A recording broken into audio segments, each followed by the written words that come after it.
সুন্দর তরকারির কালার দেখেও যদি তোমরা কও যে আমি ঠিকঠাক মতো রান্না পারি না, তাইলে আর তোমাকে কি কমু কও? তোমরা হচ্ছে টুট টুট টুট। যাই হোক গে, চলো রান্না করি আজকে বোয়াল মাছ। নদীর বোয়াল মাছ রান্না করব। Oh my god. আমগর যমুনার বোয়াল মাছ।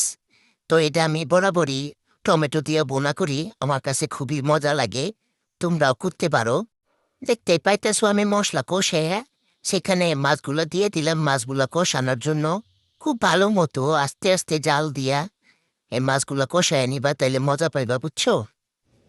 ঝাল আর এত মজা করে রান্না করি, তাও বেড়ায় রান্না খায় প্রশংসা করে না। এই ভুল ওই ভুল ধরতেই থাকে। তোমরা আমার একটা বুদ্ধি দাও তো, কি করা যায়? এই মাছ তোর কি হয়েছে, উঠোস না কেন? এই যে উঠাইতেছে কি, প্রত্যেকবারই কি ঝামেলা করস, ভাল লাগে না কিন্তু। তো মাছ উল্টায় পাল্টায় দিতে গেলে ঝামেলা হইতেই পারে।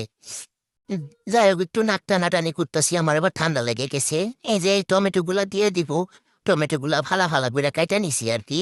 তারপর ধন্যবাদ তা একদম শেষের দিকে দিয়ে দিলাম। রান্না শেষ। এই দেখছো কালারটা কি সুন্দর হয়েছে।